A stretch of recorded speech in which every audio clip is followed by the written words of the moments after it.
지난주에 말하는 대로라고 하는 TV 프로그램을 시청하게 되었습니다. 유명 인사들이 거리 공연 연예인이라고 하는 버스커로 나와서 신촌거리에서 젊은이들에게 자신의 이야기를 하는 프로그램처럼 저의 눈에는 비쳤습니다.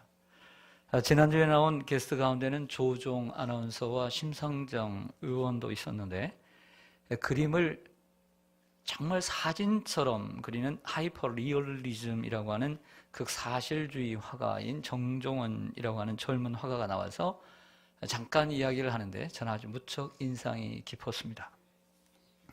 그가 하는 말의 핵심은 우리가 원본인데 짝퉁으로 살지 말자는 것이었습니다.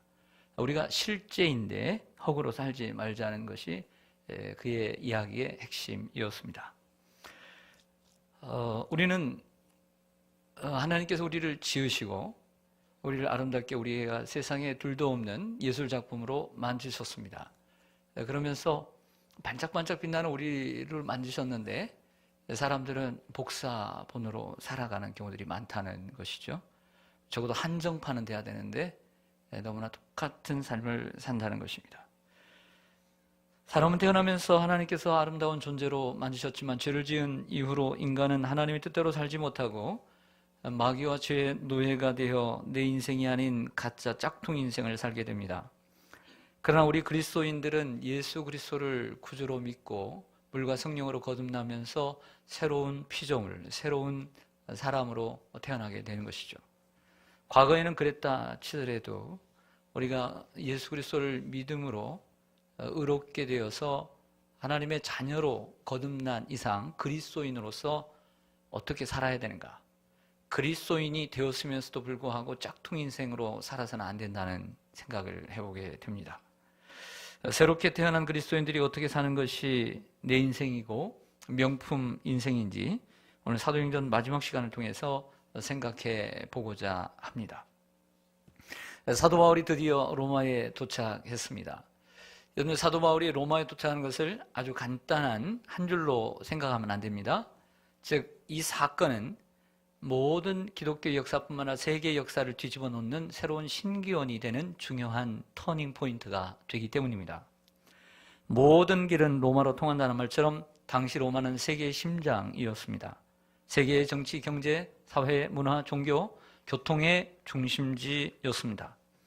그러므로 로마가 복음화된다는 것은 기독교가 세계의 종교의 반열에 서게 된다는 일대 전환점이 되는 사건이었습니다. 그러나 로마가 복음화되는 이 영광스러운 역사의 시작은, 즉 예수님께서 이 세상을 구원하러 오실 때도 왕궁에서 탄생하신 것이 아니라 그것도 처녀의 몸에서, 그것도 마국간에 탄생하신 것처럼 이 중요한 이 역사의 전환점은 바로 죄수의 몸으로 쇠사슬에 묶인 한 죄인의 모습으로 오늘 로마에 도착한 그 바울로부터 시작된다는 사실입니다. 역시 시작은 미약하나 나중은 심히 창대하는 역사가 오는 줄로 믿습니다.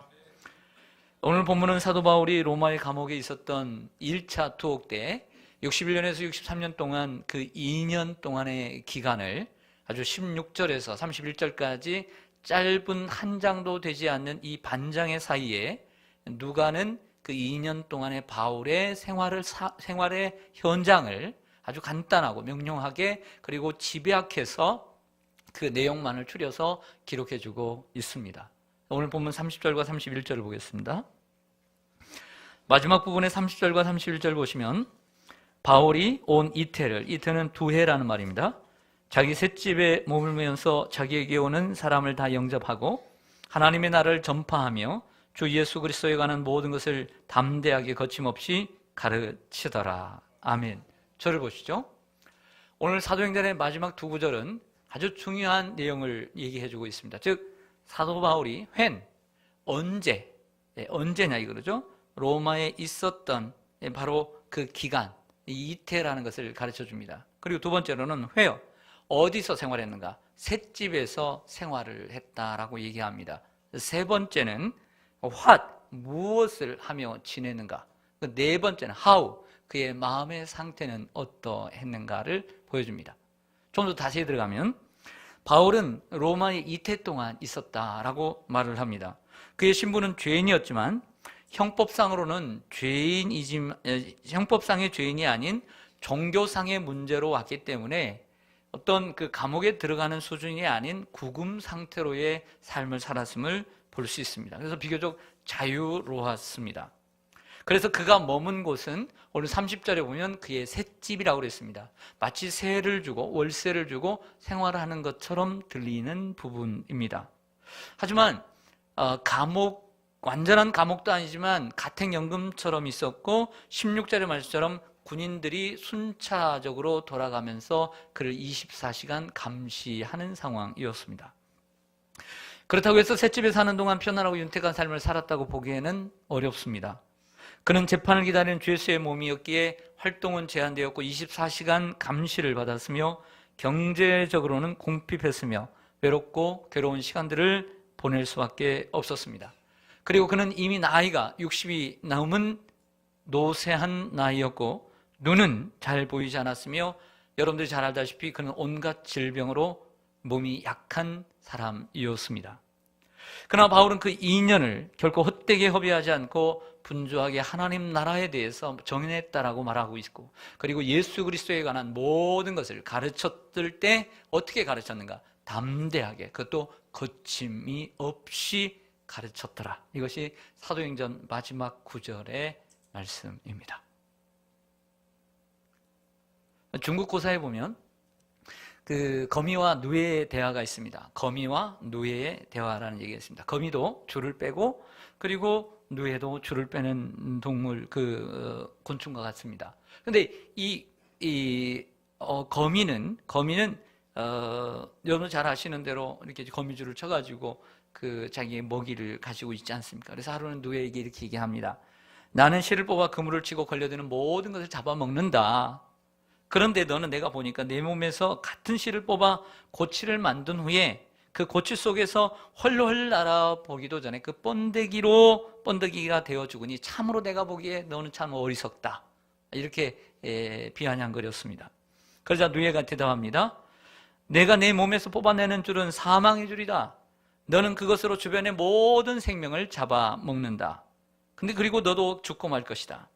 그러나 내 몸에서 나오는 줄은 고급 비단이 되어 모든 사람들에게 따뜻함과 편안함과 유익함을 준다. 그러므로 나는 죽어도 영원히 죽는 것이 아니란다.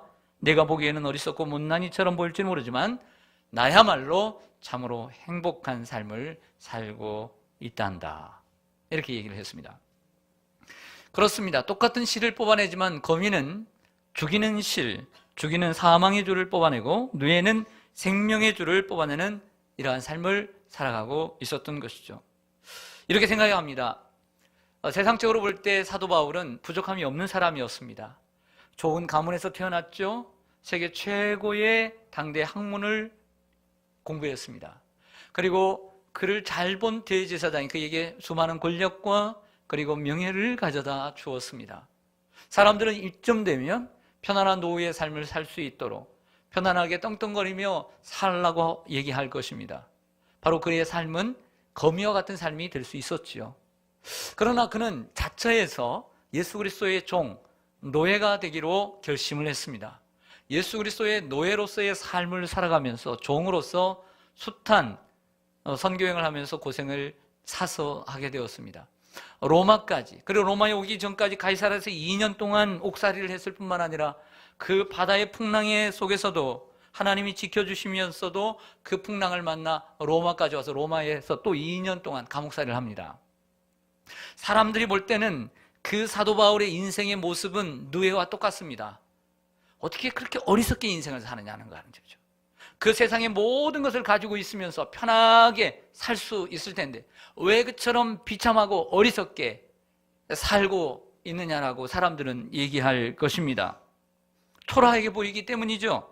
그러나 바울의 삶은 생명의 줄을 뽑아내는 누에처럼 모두를 유익하게 하는 멋있는 신앙의 길을 걸어가고 있는 줄로 믿습니다. 여러분들은 어떠한 인생을 걸어가고 계십니까? 그냥 모아놓고 그냥 편안하게 사는 것이 이제 남은 여생 내가 젊은 날에 주님을 섬겼으니까 이제 남은 인생 내가 편히 쉬어도 되겠다라는 그런 아니라는 생각으로 인생을 살고 있습니까? 아니면 내 삶이 다하는 그 순간까지 주님을 위해서 모든 것을 바치며 살기를 원하십니까? 그런 부분에서 바울의 삶은, 신앙의 삶은 참 멋있다라고 말할 수 있습니다. 2년 동안 로마의 감옥에 있으면서 무엇을 했을까요? 거기에 대한 말씀을 전하고자 합니다. 먼저는 동족 유대인들에게 복음을 전했습니다. 따라서 하겠습니다. 동족 유대인들에게 복음을 전했다. 오늘 본문 17절에서 28절까지 12절 정도 되는 내용이 바로 이 부분을 보여주고 있습니다. 17절 상반절을 좀 보실까요? 17절 상반절에 가보시면 사흘 후에, 로마에 도착한 지 사흘 만에 바울이 유대인 중 어떤 사람들을 청했어요? 높은 사람들을 청했다라고 말하고 있습니다. 저를 보겠습니다. 우린 여기서 의심의 물음표를 한 가지 던져야 합니다. 의심의 깃발을 던져야 되죠. 자, 로마라고 하는 세계 최고의 도시 속에서 유대인들이 그 자리에서 높은 자리에 올랐단 말인가? 높은 자리에, 청와대에 아니면 백악관에 오르는 것처럼 로마 궁정에 들어가서 높은 신하가 되었단 말인가? 듣기로는 많은 노예들이 있었던 걸로 안돼. 대체적으로 정확한 역사가들은 말하기를 당시에 1세기에 로마에는 8,000명의 유대인들이 살고 있었다고 얘기합니다. 그 중에 절반 이상은 노예들이었습니다. 그러나 이 로마라고 하는 제국은 그 사람들의 종교를 인정해 주었습니다.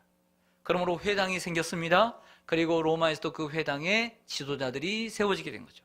그래서 여기서 로마의 높은 유대인 지도자들이란 회당에서 높은 자리에 앉아 있는 사람들이라고 보는 것이 옳다고 봅니다.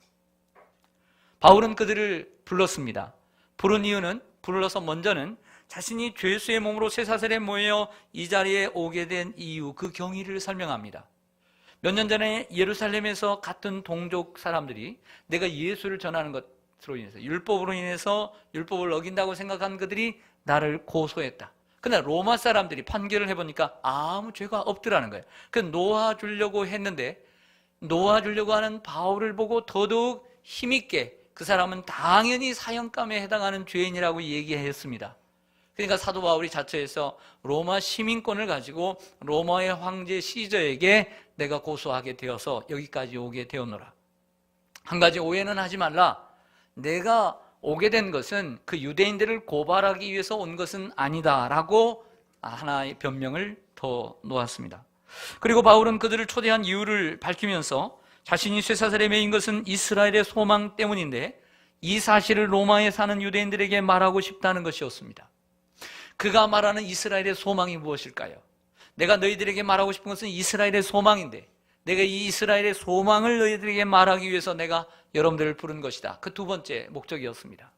그러자 이 유대인 지도자들이 말하기를, 나는 너에 대해서 들은 적도 없고 편지를 받은 적도 없고 사람들이 너를 비판하는 것도 듣지는 못했지만 단 한 가지, 내가 전하는 복음에 대해서, 그리스도에 대한 이야기는 내가 들은 바가 있다.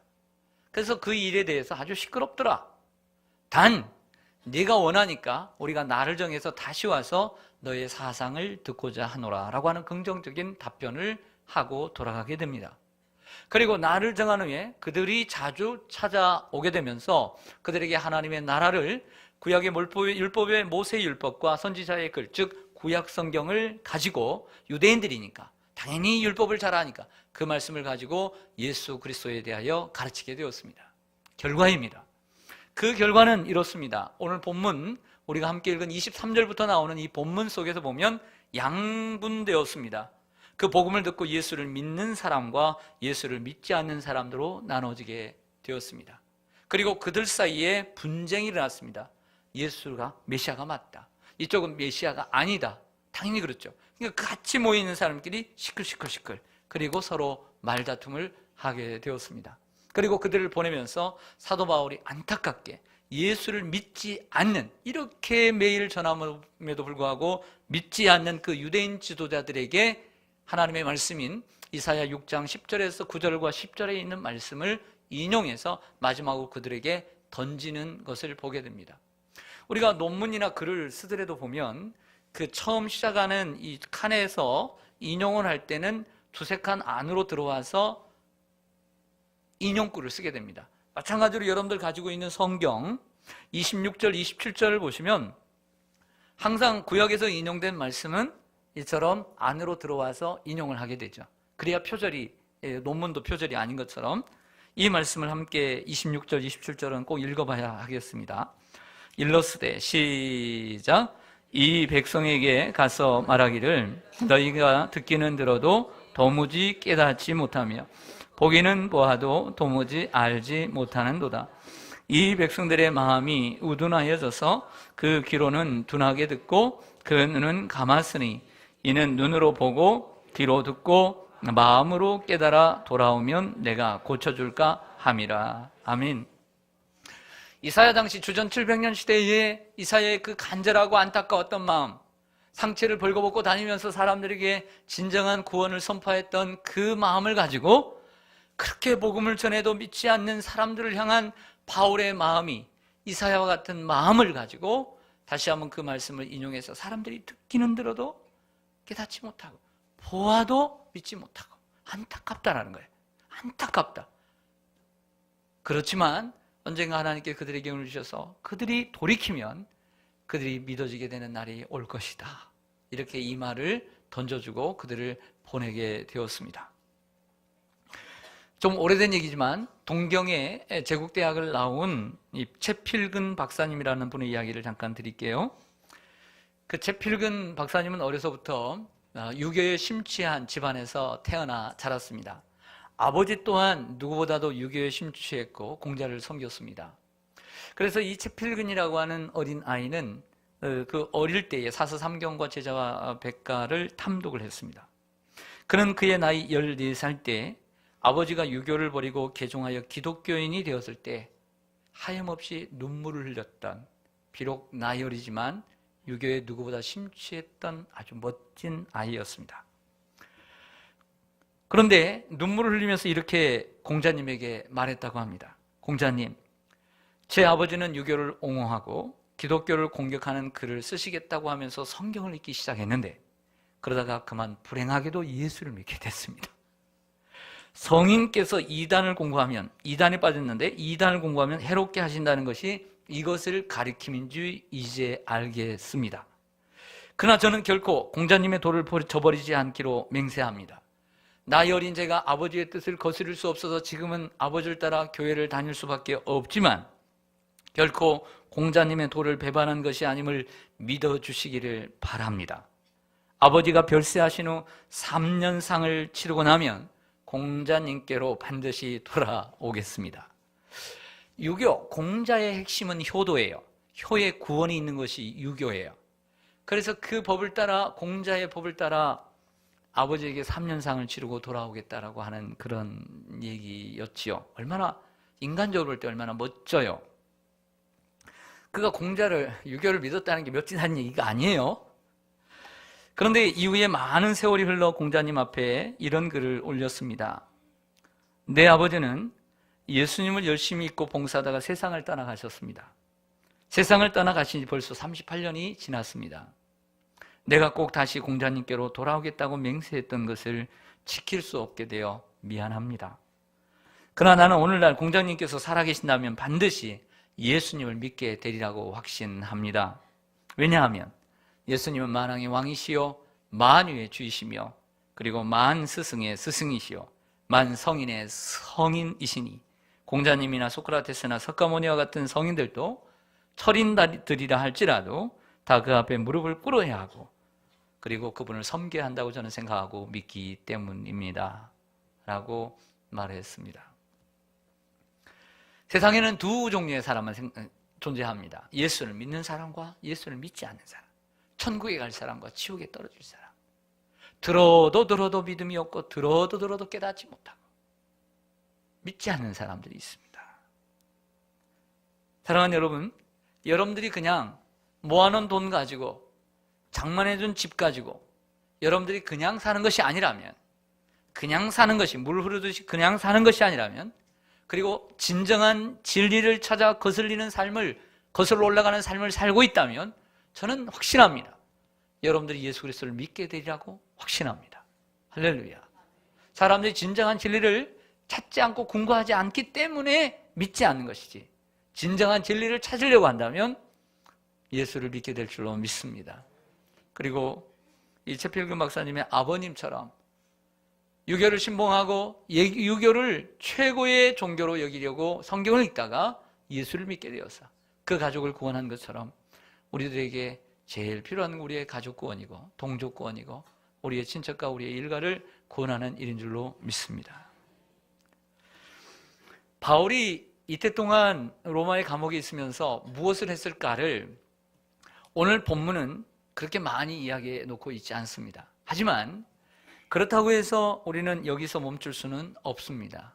그 이유는 성경에 다른 서신들을 통해서 바울이 로마의 감옥에 있었던 동안 무엇을 했는지를 우리는 많이 발견할 수 있기 때문입니다. 근데 그 부분을 더 말씀을 드리고자 해요. 그가 이때 동안 있었던 두 번째, 그것은 영감을 받아서 교회들에게 하나님의 말씀인 성경을 편지를 쓴 일이었습니다.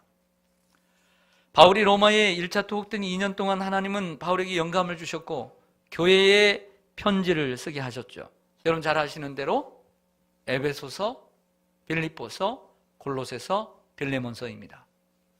61년에서 63년 이 세 교회 에베소, 빌립보, 골로새에 보냈고 골로새는 골로새 교회의 빌레몬이라고 하는 유력한 지도자에게 보냈기 때문에 골로새 교회는 한 교회에 두 통의 편지를 보내게 된 것입니다. 그래서 이 서신들을 옥중서신이라고 말을 하지요. 에베소서와 골로새서는 교회론을 많이 다루고 있고요. 그 내용이 거의 비슷해서 쌍둥이 서신이라고 이렇게 읽었습니다.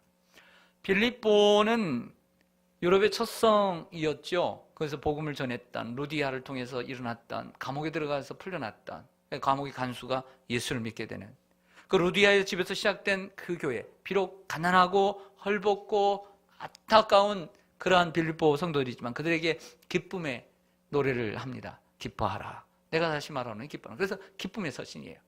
기쁨을 회복하기를 원하는 분은 빌립보서를 읽어야 되겠죠. 빌레몬서는 이 골로새의 교회를 시작한 빌레몬이라고 하는 아주 유력한 지도자가 있습니다. 근데 이 빌레몬은 주인이었고 많은 노예들을 두었는데 그 노예 가운데 한 명이 바로 오네시모라고 하는 노예였습니다. 근데 이 노예가 자신의 재산을 훔치고 도망을 쳐버렸어요. 도망을 쳤습니다. 그런데 이 오네시모가 어떻게 흘러 어디로 갔냐면 로마에 가서 사도 바울을 딱 만난 거예요. 그래서 이 로마에서 사도 바울을 만나서 복음을 듣고 개종을 하고 예수를 믿게 된 줄로 믿습니다. 그래서 너는 어떻게 살았느냐라고 이렇게 물어보니까 골로새 빌레몬이라는 사람의 종이었다는 거예요. 내가 그 사람 아는데. 그렇게 해서 골로새 교회에 편지를 쓰면서 빌레몬에게 한 통의 편지를 더 쓰게 되는 거죠. 그래서 그 오네시모가 내 옆에 있는데 하면서 용서해 주라고, 용서의 복음을. 누군가를 용서해야 되라고 생각하는 분들은 바로 이 용서의 복음 빌레몬서를 읽어야 할 것입니다. 세 번째로는 바울은 자기에게 오는 모든 사람을 영접하고 전도했다라고 오늘 30절에 말합니다. 바울이 온 이태를 자기 셋집에 머물면서 자기에게 오는 사람을 다 영접하고 라고 말하고 있습니다. 오늘 본문 속에는 누가 왔는지 일일이 기록되어 있지 않지만 다른 서신들을 통해서 유추해 볼 수 있는 것은 적어도 확실한 부분들은 있다는 것이죠. 그것은 바로 첫 번째는 디모데입니다. 옥중에서 보냈던 편지 가운데 에베소서를 빼고 빌립보서, 골로새서, 빌레몬서 이 세 개의 서신 1장 1절 읽으면 하나님의 종, 예수 그리스도의 종, 나 바울과 디모데는 하나님의 신실한 형제들인 골로새 교회 그리고 빌립보 교회에 편지하느라 썼다는 거죠. 즉 이 글을 쓰고 있는 바울이 로마인데 로마에서 이 편지를 쓰면서 나뿐만 아니라 디모데가 함께 이 편지를 쓴다라고 말함으로써 디모데가 그의 곁에 있었음을 확증하고 있는 줄로 믿습니다. 나중에 디모데는 바울과 함께 있다가 빌립보 교회로 파견되었습니다. 다음으로는 누가죠. 여러분 잘 아시는 대로 오늘 누가복음 사도행전의 저자입니다. 의사 출신으로서 몸이 아픈 바울의 주치의 역할을 했다고 보여집니다. 참으로 소중한 사람입니다. 그리고 두기고가 있습니다. 두기고는 에베소서 그리고 빌립보서 골로새서 빌레몬서, 빌립보서는 에바브로디도가 가지고 갔으니까요.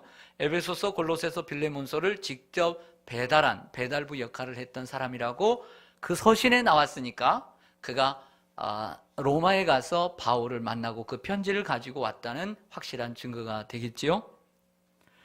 또한 바나바의 생질이었던 마가를 만났다라고 얘기를 하고 있습니다. 마가가 누구입니까? 다시 우리가 필름을 돌려서 제1차 선교여행으로 가보겠습니다.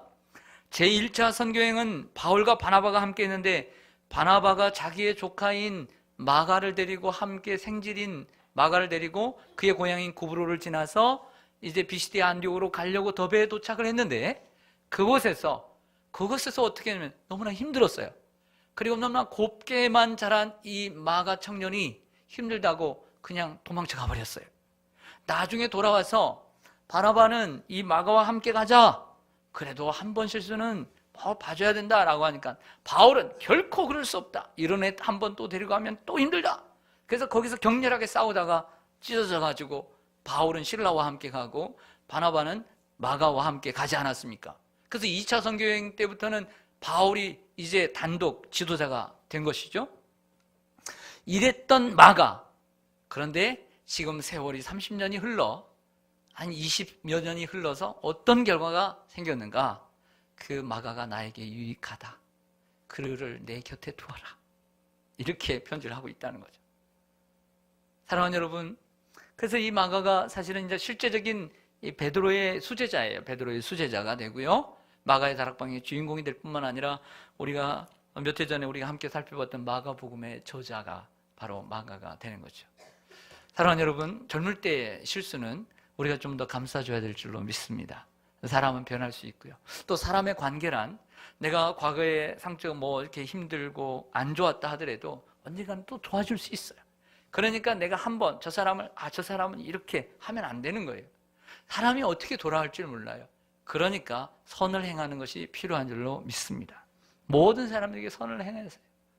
과거에 잘못 행해가지고 중요한 일 그르치지 말고요. 그럴 때 있죠. 살다 보면 중요한 사업하려고 하는데 왜 옛날에 왼수가 거기에 딱 있는 거야. 학교 다닐 때 내가 막 왕따 시켰던 걔가 저쪽 중요한 회사에 중역으로 있는 거예요. 왔다 머리 아파. 그렇지 않아요?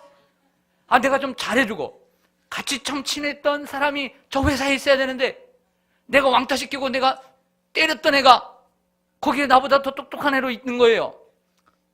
후회되죠? 잘 사세요. 언제 어떻게 될지 모르는 거예요. 바울이 얼마나 미안했겠어요. 인생은 모르는 거예요. 서로 인사하겠습니다. 인생은 모르는 겁니다.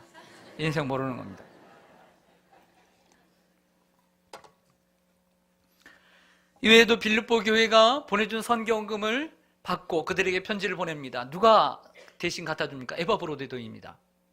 골로새 교회에 설립한 에바브라, 데살로니가의 아르스토가 바울을 방문했습니다. 그러나 안타깝게도 데마라고 하는 사람은 바울 곁에 있다가 세상이 너무 좋아서 세상을 사랑하여 세상으로 가버렸습니다.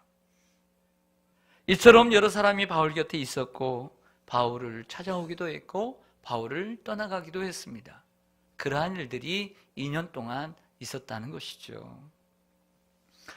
마지막으로 바울은 로마에서나 그리고 어디서나 하나님의 나라와 주 예수 그리스도에 관한 모든 것을 힘써 가르치는 일에 전력을 다한 줄로 믿습니다. 이야기를 하나 하고 마치려고 합니다. 들어보세요.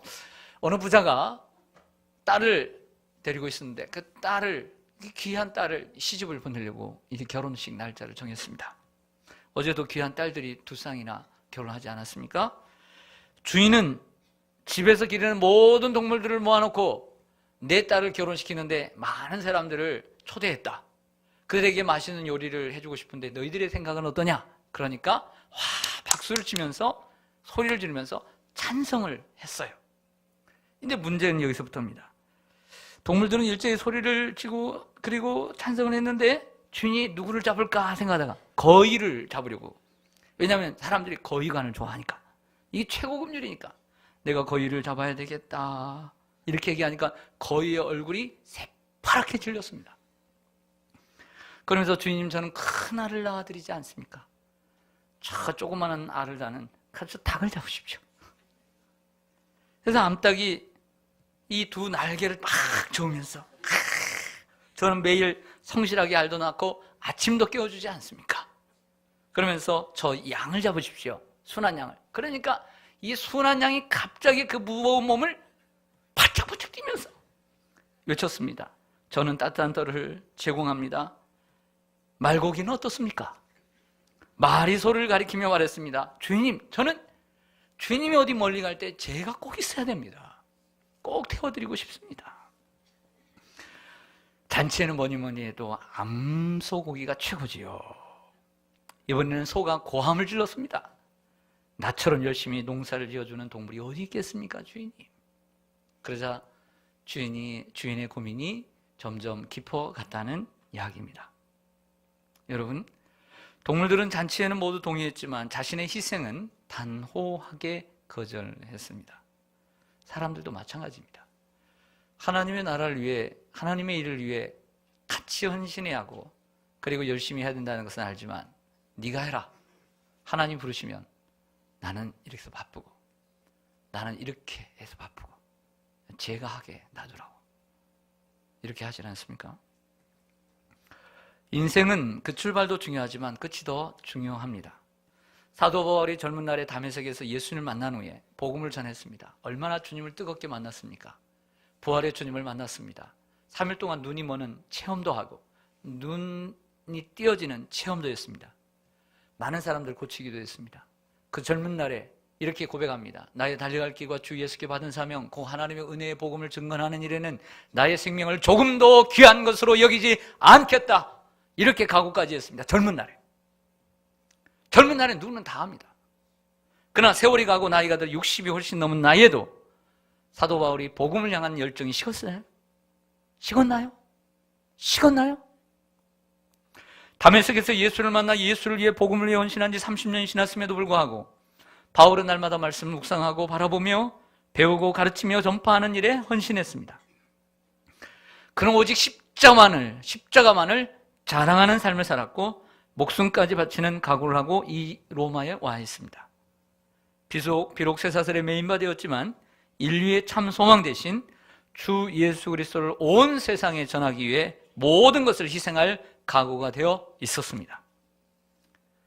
그리고 2차 투옥이 되고 순교의 날을 기다리던 바울이 주 예수께서 이 땅에 오실 날, 그리고 주 예수를 다시 볼 날을 고대하며 기대하며 기도했습니다. 그래서 디모데후서 4장 6절 이하를 보면 내가 관제와 같이 벌써 부어지고 나의 떠날 시각이 가까웠도다. 나는 선한 싸움을 싸우고 달려갈 길을 마치고 믿음을 지켰으니 이제후로는 나에게 의의 멸관이 예비되었으므로 의로우신 재판장이 내게 주실 것이며 나뿐만 아니라 나를 그 하나님을 사모하는 모든 자에게 도니라. 이렇게 말하고 있습니다. 젊은 날에 주님을 처음 만났을 때 주님을 섬기는 그 태도는 누구에게나 있을 수 있습니다. 그러나 세월이 흘러 나이가 들어 바울처럼 멋지게 인생을 그때나 지금이나 변함없이 살아가는 이러한 삶이 멋있는 인생이 아니겠습니까? 그리고 바울이 혼자 쌓아놓고 혼자 편하게 살면서 사는 거미의 인생이 아니라 자신을 내어주면서 많은 사람들을 살리는 이처럼 행복하게 만드는 구원의 길로 인도하는 참으로 명품 인생을 살았다라고 생각되어지지 않습니까? 우리 누구보다 바울에 대해서 많이 배웠던 것 같습니다. 바울이 일한 아름다운 삶, 여러분들도 점점 나이가 들어가면서 더욱더 주님을 더 사랑하고 주님의 오심을 더욱더 기대하고 그리고 멋진 인생을 사시기를 주님의 이름으로 간절히 소망합니다. 아멘. 기도하겠습니다.